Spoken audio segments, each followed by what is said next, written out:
Welcome to the Wealth Stream Podcast. The team at Hightower Great Lakes share their insights and passions for empowering their clients to live their best life. In this energetic podcast, we will take you on a journey to help you navigate your financial future, overcome life's challenges to reach your financial goals, and find the financial clarity you've been searching for. Let's explore the downstream impact of your wealth and what it means to you, your family, and your community to live greater.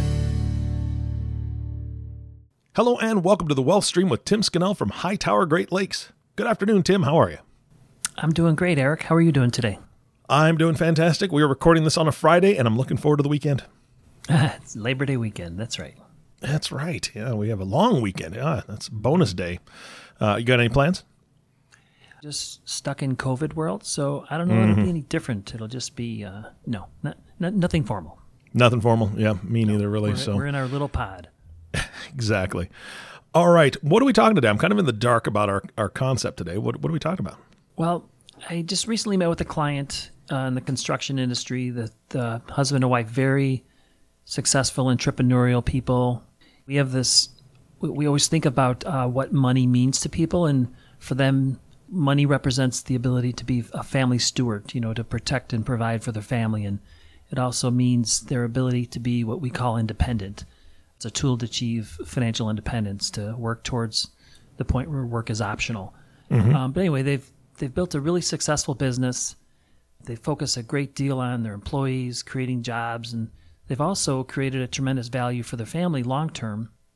And as a result, though, like many clients, they're very complicated. So there's business succession issues, and a couple kids are in the business, and a few of the kids are not. And they have a lot of philanthropic goals. And they have several kids, and some have partners and some don't. And, one is estranged from the family, and they operate in multiple states. They have multiple properties. And the point is, they have a lot of complicated moving parts. And we were working on an estate plan, and they asked me, we built this great team that's helping them do the planning, helping them carry it forward to eventually to their succession plan and for their estate plan. But what happens to everything, all these great plans that we set up post-mortem, when they pass on? And it occurred to me, because I had similar conversations or questions from other clients, that I should probably talk about who to select as your executor. Who's going to be there to help make sure that these plans you've created, these complicated moving parts, actually get implemented per your wishes. So that's what I thought we'd talk about today. I was thinking way back in June of 2019, I did a podcast, I think it was podcast 11, where we talked about downsizing and simplifying. And the reality is, it's so hard to do that. And especially if you're an entrepreneur, you're just very complicated. And some of my clients just like being complicated. So I think an executor and who you select as an executor is critical to make sure your plans are implemented. And so I thought I'd talk about that today. Okay, fantastic. So let me ask you this. Is choosing this executor, is that more important for if you pass unexpectedly before all the plans have come to fruition with a succession plan? Or are we talking that an executor is also very important after you've worked through the succession plan and that you still need to have an executor? That's a great question. While you're going through the planning process, when things aren't buttoned down, when some of your goals are not clearly defined and clearly input into the plans, a professional who might be your executor, like a CPA attorney or other professional like that, is probably even more important. Or if it's a family member, getting the team involved. Hopefully once you've got your plan in place, you're still very complicated, but you've laid it out and made it easier, in which case family members can do it. And so you might typically change it. So I do see people changing the executor periodically. Okay. All right. Well, that was a great answer to the question, because I really just didn't know. So where do you want to start today with the beginning of this?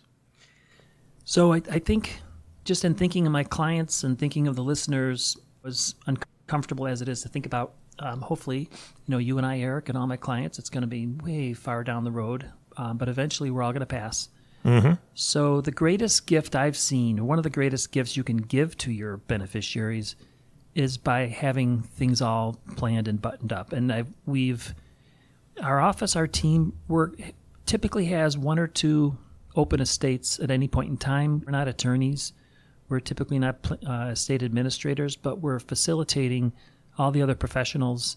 And it's likely just because I'm getting older and some of my clients are getting older. But I've seen, instances where the planning hasn't been done and how hard it is for the beneficiaries, for your kids, for the charities, for your heirs. So I think it's a really important issue that we address. And so one of the things I thought I'd cover first is, what is an executor? Because I think a lot of times people don't understand really what the role is and why it's so important. Yeah, I've always thought of an executor as somebody who basically interprets the will and the executor of the estate. They kind of make the wishes come to fruition of whoever's passed away. But from what you're saying with all the business stuff, it could be much, much more complicated than that. Yeah, you're spot on. You're absolutely right. They are the CEO. We call it kind of the CEO of the estate, but they're there to execute or make sure that the will, the trust, all the instructions are properly executed. And in many, many normal examples or simple examples, you might have a home, checking, savings, CD, different bank accounts, maybe a retirement account, possibly an investment portfolio, personal effects, and the deceased resides in one state, in which case it's not that complicated and it's pretty straightforward, and a family member can be the executor, but just reach out to professionals as they need them. But like you just said, and what I see mostly with our business clients, because it's just much more complicated, typically there's multiple states, business succession, a lot of times there's art, jewelry, cars. I think it just requires a different level of skill sets that people need to think about. So, but that's really what they do. You've identified what you want to happen. You've documented in your estate documents, and now you just need to pick the right person to make sure that your wishes are, going to be implemented. All right, that seems like a pretty monumental task, because you want to get the right person, and there's a couple things that I would consider. It's got to be somebody I trust. Right? It's got to be somebody I trust implicitly, but at the same time, it has to be somebody that I trust and can do the job, right? I mean, I trust some of my relatives, immensely. However, looking at the scale of the job that they're going to have to do, I don't know if I could pick one of them. I know, and oftentimes what I see is that it's stage of life, right? So I'll just use Nancy and I as an example. When we were first married, and the estate plan is very simple. You buy a house, you start a retirement account, etc. But then when we started having children, we had the question, okay, I've got life insurance, I've got starting to build some assets. Who can we list as the executor of the estate? Separately, who do we want as guardian for the kids? Mm-hmm. So we set up a plan initially, and then probably 5-6 years down the road, as the kids were getting a little bit older, we actually changed the executor, just because we had a change of heart as far as who it would be. And then it got to a point where when my oldest was getting into high school, we thought, we have 5 children, and we're like, boy, who would really want 5 kids? And of course, I think my kids are perfect. They're great. But oh yeah, the reality is, if you don't have 5 kids and all of a sudden you have 5 kids, boy, that's got to be a tremendous adjustment. So we actually changed again, just kind of rethinking it through. Years later, when our oldest Katie was in college, and she just told us this story recently, I had forgotten, but apparently one time when Nancy and I were ready to travel, we pulled her aside and we said, oh, by the way, we're changing, putting you in charge. And we really didn't explain very well what it meant. Mm. So, it's 15 years later, she still tells that story about how we really scared her a lot, because we probably should have spent a lot more time explaining what the role was. But the good news, as you mentioned, Eric, is that you can choose from virtually anyone. Mm-hmm. And like you said, the experience, you can do a family member, especially if it's pretty straightforward. If it gets more complicated, oftentimes we see clients selecting one of their professionals, like the attorney. Attorneys are a big one. Sometimes bankers, they're also commonly used. But you could also use a trusted family member that can reach out when they need the attorney, the CPA, the wealth manager, the trust officer, etc. And that typically is what we recommend as the first place to go. Because, one of the things about an executor is The documents will be hopefully very well written, so the instructions are very specific, but typically your family is going to have a better feel because they know you better for really what your legacy, what your thought was behind the whole process. I've seen where if there's not a trusted family member, if they don't really have a professional like an attorney that they want to work with or can really rely on, that they've reached out to what they call corporate trustees, which might be a bank, let's say, or a trust company. And those work. They are more expensive. Long-term, the problem, I think, can be, and from what I've seen, is that you have these trust officers that oftentimes just don't understand long-term where the money came from, what the intent was for the deceased, the family. There's just a separation of like what the motivation was and what the legacy was. It's not as personal, that's all. But oftentimes, like if you have a case where it's a second or third marriage, or one or two of the kids really doesn't have the capacity for some reason to manage money themselves, you're looking to protect them, the beneficiaries, a corporate trustee can make good sense. So it is something to consider. Yeah, I mean that's a fantastic resource. So, the reason why I think the executor is so important is because there are some things, there's problems that can happen. They don't often happen. I think in the 30 plus years I've done this, I've probably seen maybe half a dozen times where there's issues. And oftentimes, like one example would be, there was a situation years ago, the client came to us after the person had passed, so I didn't really know the parents, but the parents felt like the son couldn't handle the money, and they wanted to protect him, so they put his half of the money into a trust, and then they named his sister as trustee of his money, and they gave the sister the money outright. So it inherently created conflicts initially, but I think more importantly, it created a kind of a lifetime of problems between the two of them, because every month, he wants income, and the communication is all about money and cash flow and income and how it's invested, and just inherently creates problems. So yeah, that's just an example of, I guess sometimes we feel like we get paid to think of really bad things, but we see bad things. That's just one example of withholding inheritances, which can be one of the issues that we see and that is created with some of these problems. Gotcha. Another one that I've seen, but not too often, thankfully, is what we call the breach of fiduciary obligation. You're supposed to the executor should be maintaining all the proper records in the simplest state. We had a client recently pass away.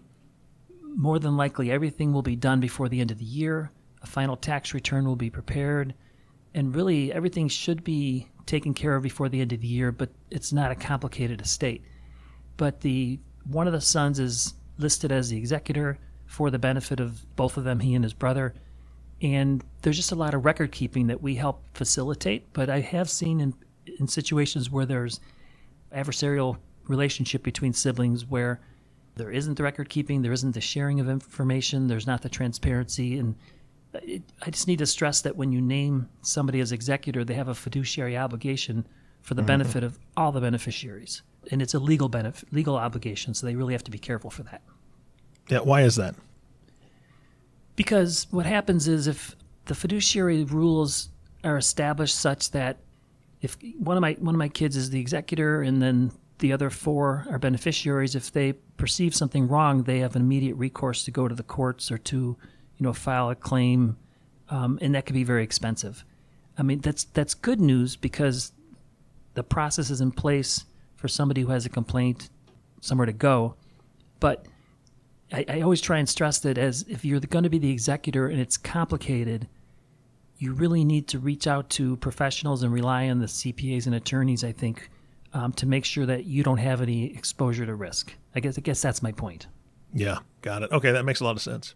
And then the other one, which fortunately we've not seen can create a problem, is when there's literally stealing from the estate. Now, I have seen instances where we call it, first in, first out. So sometimes who's ever in that house first might find things in artwork, some paintings they wanted to get, safe deposit box. So oftentimes what happens is people go in together. There's usually not an issue like that, but when when you know for sure there's going to be a conflict because there's just a conflict between siblings or beneficiaries, as an executor, you really have to have the personality to control that situation. So that's one of the considerations I think that I'll talk about when we talk about, how to select your executor. All right. I was actually just thinking about a movie, Indiana Jones and the Last Crusade. I don't know if you saw it, Eric, but years ago, at the end, the Grail Knight, where he says, you can choose, but choose wisely, and points to somebody in the corner and says, because he chose poorly. That's right.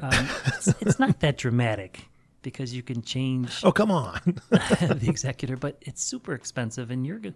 So you just need to spend a lot of time and energy on choosing wisely up front. I think that's my point.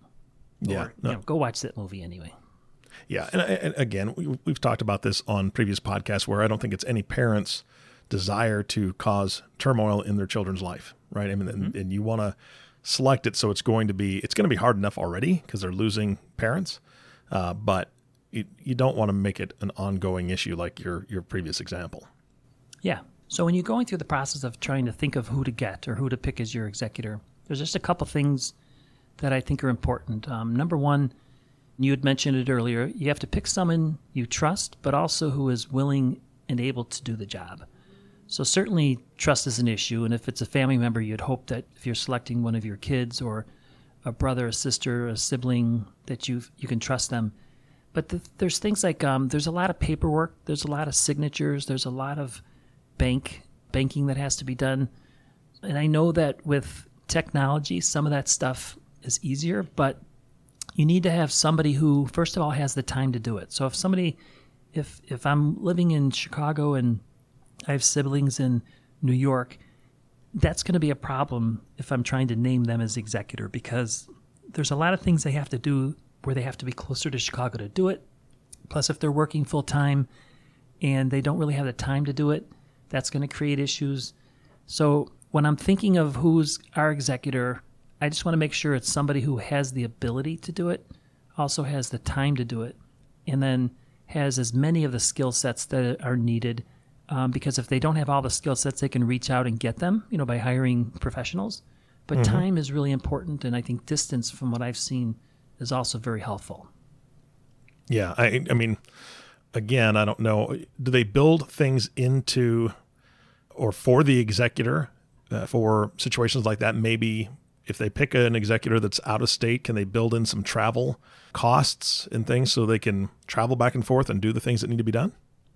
Yeah, so typically an executor can get paid, can get compensated for the work they do.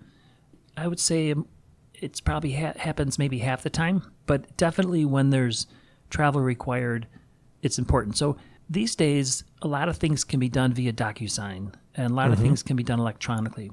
But if there's artwork, if there's cars, if there are collectibles, you typically have to be there or deliver or travel to get those evaluated and the appraisals and things like that. So the things like that make it more complicated. And then as it relates to businesses and business succession, you want to be close to the business because a lot of the meetings, a lot of the records and the documents are going to be there. But yes, you definitely can get reimbursed for travel and things like that. That's good. I mean, you don't want to make it a burden on whoever you're choosing. Exactly. And then the other part too, in terms of willing and able to do the job, especially in situations where it's a second marriage. Maybe there's children from the first marriage, and maybe as a result of somebody passing or just getting divorced, you just need to be aware that there's just natural inherent conflicts between the children of maybe the original marriage plus the new spouse. And you want to try and have some independence or something between them so that it doesn't ruin their personal relationship also. So that's just things like that. Yeah. So again, when you're picking an executor, the second thing I think you should consider is making sure that the executor knows exactly what you want to happen. So you have a will, you have a trust, you have all the required documents that you've prepared. You probably have a succession plan for your business. Oftentimes, we will ask clients to prepare formal letters or other documents. I've had clients prepare videos where they could document their wishes in terms of so they can really clarify and make sure that whoever's implementing their plan doesn't have any ambiguity. And I think letters that go along with the plan documents, and I've seen a lot of attorneys recommend that, it really goes a long way towards helping. It also helps, I think, after postmortem, after someone's passed, when the documents are being shared with family, that they can, I think it really helps the grieving process too, from what I've seen, where people really understand more, what they were thinking. Because oftentimes, if the parents treat somebody in their mind equally, but they don't get the same amounts, let's say, so fairly versus equally, or some get their money restricted, others don't.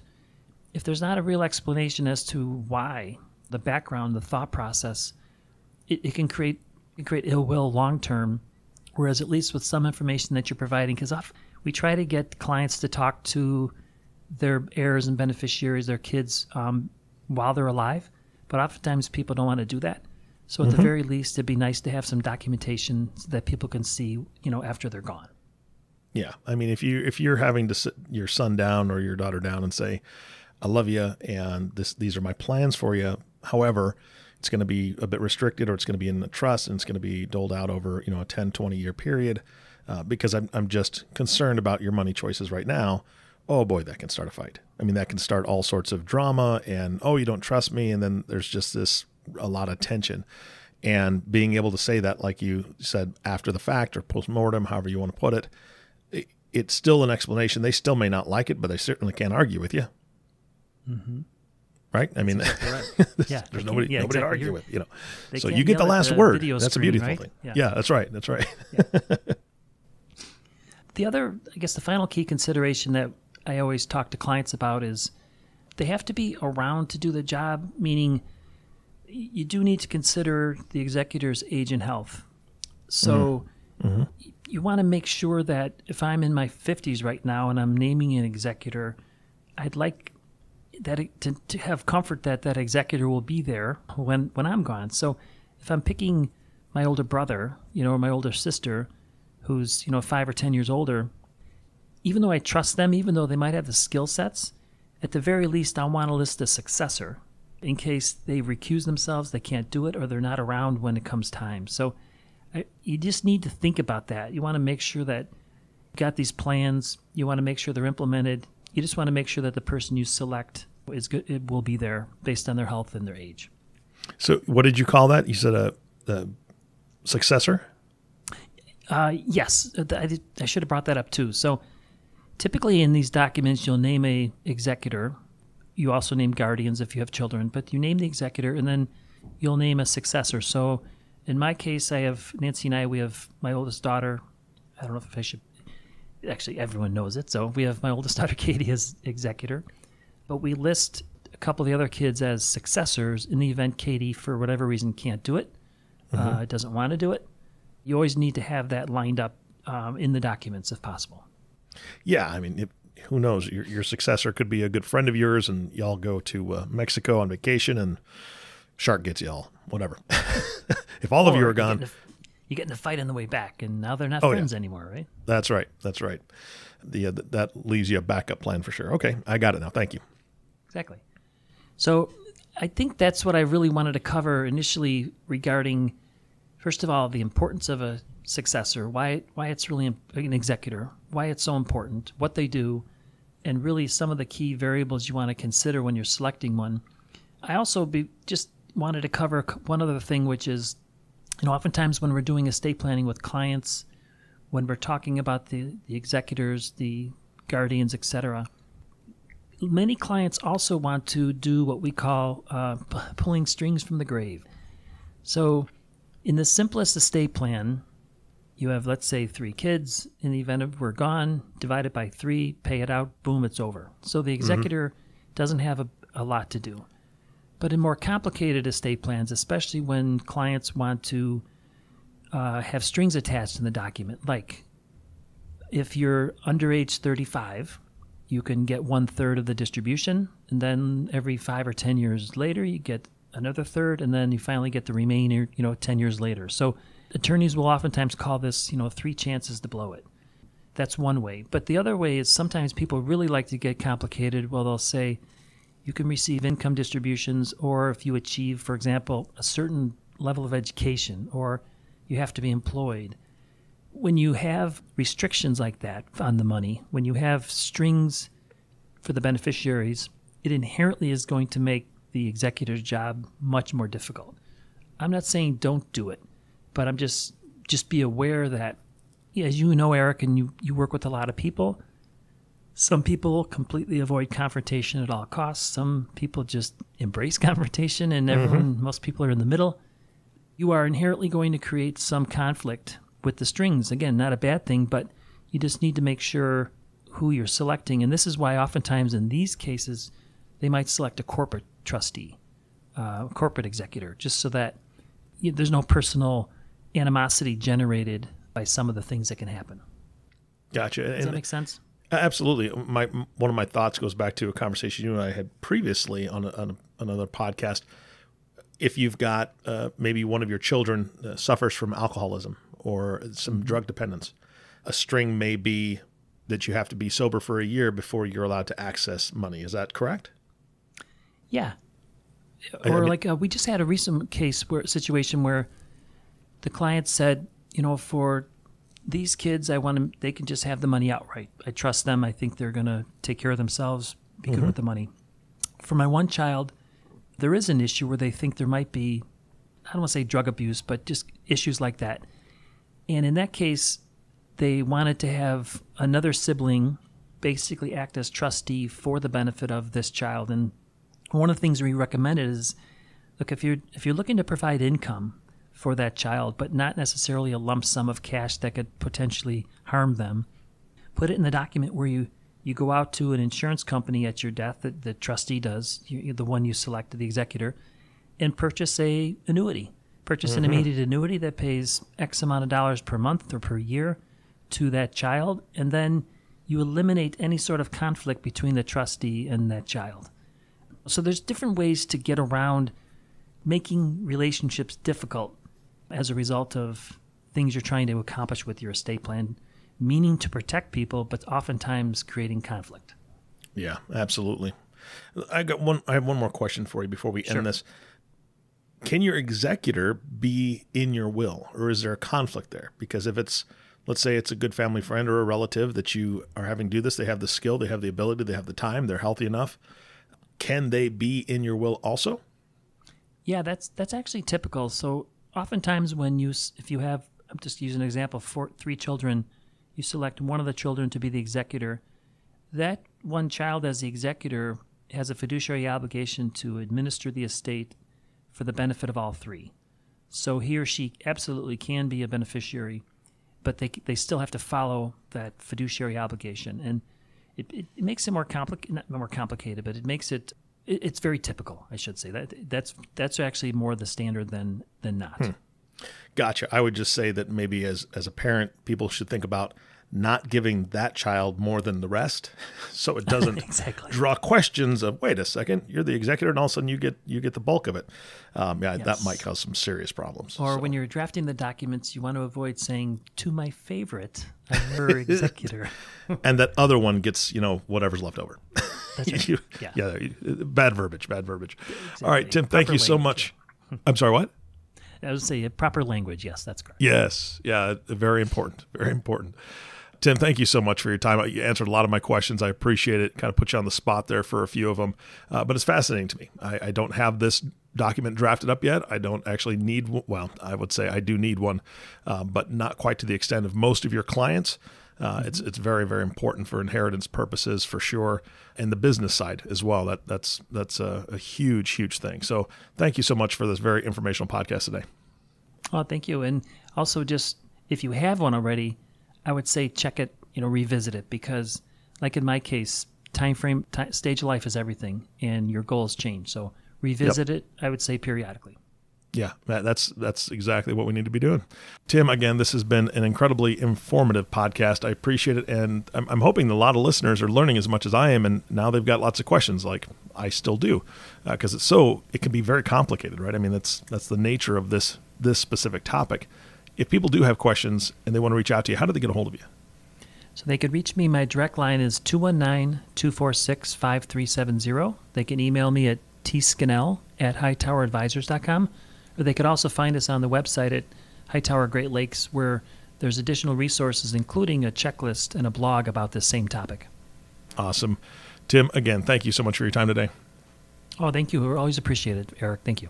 You bet. And the last thank you goes to you, the listening audience. Thank you for tuning in and listening to the Wealth Stream Podcast with Tim Scannell. If you have not subscribed to the podcast yet, please click the subscribe now button below. This way, when Tim comes out with a new podcast, it'll show up directly on your listening device. This makes it much easier to share these podcasts with your friends and family. Again, thank you so much for listening today. For everyone at Hightower Great Lakes, this is Eric Johnson reminding you to live your best day every day. And we'll see you next time. Thank you for listening to the Wealth Stream Podcast. We hope you gained some valuable insight that you can apply to your life and share with others. Please don't forget to subscribe below to be notified when new episodes become available. And don't forget to live greater. The information covered and posted represents the views and opinions of the guest and does not necessarily represent the views or opinions of Hightower Great Lakes. The content has been made available for informational and educational purposes only. The content is not intended to be a substitute for professional investing advice. Always seek the advice of your financial advisor or other qualified financial service provider with any questions you may have regarding your investment planning. Hightower Great Lakes is a group of investment professionals registered with Hightower Securities, LLC, member FINRA and SIPC, and with Hightower Advisors, LLC, a registered investment advisor with the SEC. Securities are offered through Hightower Securities, LLC. Advisory services are offered through Hightower Advisors, LLC.